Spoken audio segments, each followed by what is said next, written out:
Hello বন্ধুরা, চলে এসেছি নতুন একটি ব্লগ ভিডিও নিয়ে দীঘা থেকে। আজকে আমি তোমাদেরকে দেখাবো পুরনো দীঘা থেকে কিভাবে শঙ্করপুর যেতে হয়।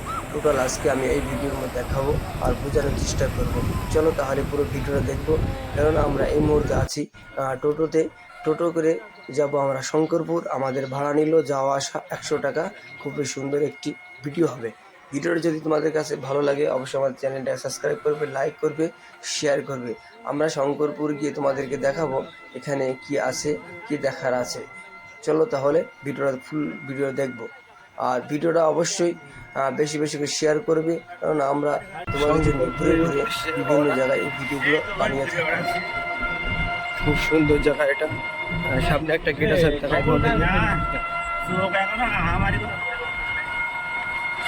খুব ভালো লাগবে।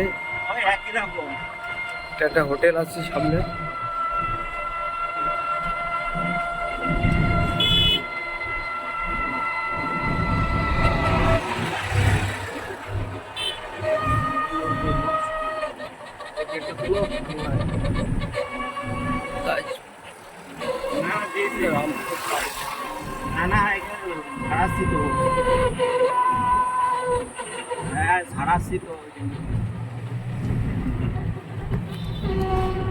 আমরা সুন্দরবনের মধ্যে হাঁটছি, দেখলেই বুঝতে পারছি।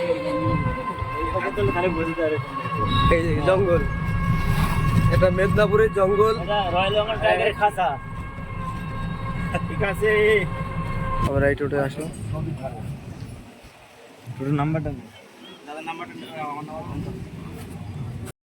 আমরা টোটো থেকে নেমে সোজা সমুদ্রের ধারে শঙ্করপুর এসে পৌঁছে গেলাম। এখানে আমি তোমাদেরকে ঘুরে ঘুরে দেখাই কি কি আছে। আমরা এই মুহূর্তে সবাই নিজের কাজে ব্যস্ত হয়ে গেছে, ছবি তোলার, কেউ ভিডিও করার, অন্য বহুত কাজে সব ব্যস্ত হয়ে গেছে।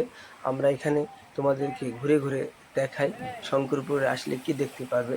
সেম দীঘার মতনই, এটা খেঙ্গারের পরিবেশটা একটু আলাদা আর দীঘার পরিবেশটা অনেকটা আলাদা।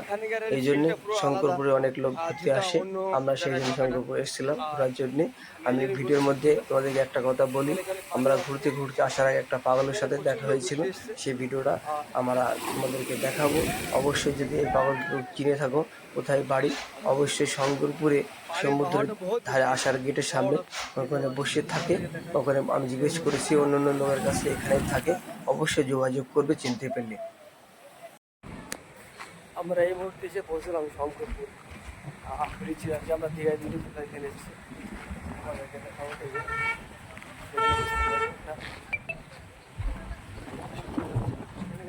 তোমাকে আলাদাই অনুভব হবে। যেটা দীঘায় আছে সেটা এখানে নেই, আর এখানে যেটা আছে দীঘায় পাবে না। এটা তো আলাদা আলাদা ফিল। এখানে আমরা ভাড়া নিয়েছি টোটোরা 50 টাকা করে নেবে। টোটোটা অনেক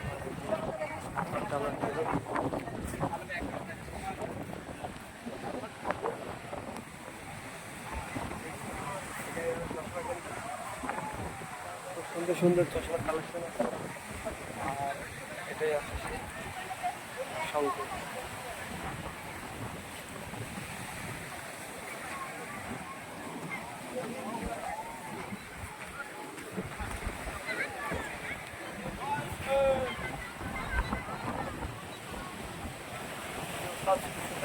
কোনো ব্যাপার নেই। দেখাই তোমাদের এত সুন্দর, তোমাদেরকে লাগবে খাওয়ার দোকানগুলো হবে। আর আমার এই সাইডে আছে দীঘার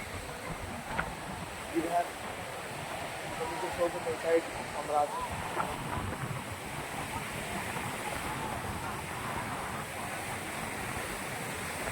অবশ্যই ভিডিওটা কেমন লাগে আমাদের মতামত জানাবে। আর আমি এর আগে যে শঙ্করপুর ঢোকার আগে যে একটা ফটো আপলোড করেছি, অবশ্যই দেখেছি। এখানে বসে আছি, আপনাকে দিয়ে জল সব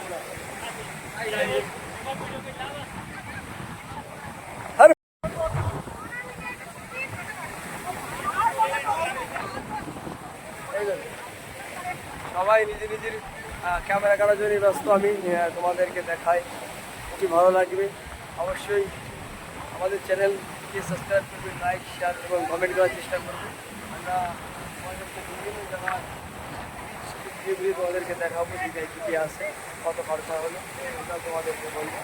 আমরা এতক্ষণ যে দীঘায় যে ভিডিওগুলো তোমাদেরকে দেখিয়েছি সেটা ভিডিও ছিল, এখানকার ভিডিওটা পুরো আলাদা আছে।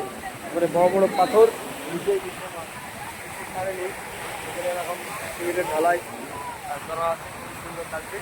অবশ্যই আওয়াজটা তখন দেখা দেবে, কেননা সমুদ্রের যে আওয়াজটা বহুত বেশি হওয়ার কারণে তোমাদেরকে এরকম পানি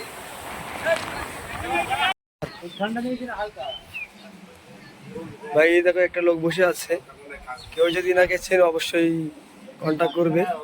শঙ্করপুরে বসে আছে। তোমার বাড়ি কোথায় বললে? ফতেপুর।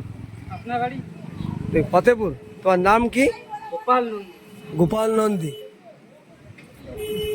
এখানে থাকে শঙ্করপুরে ব্রিজ পাশে থাকে, এখানে এসে দেখো।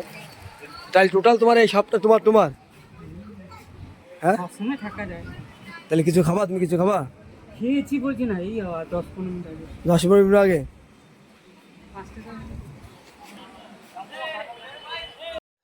আমি তোমাদেরকে ভিডিওর মধ্যে যে ব্যক্তিকে দেখালাম, অনেক সময় মাথায় সমস্যা হলে বাড়িতে বার হয়ে যায়, বাড়ির লোক খুঁজে পায় না।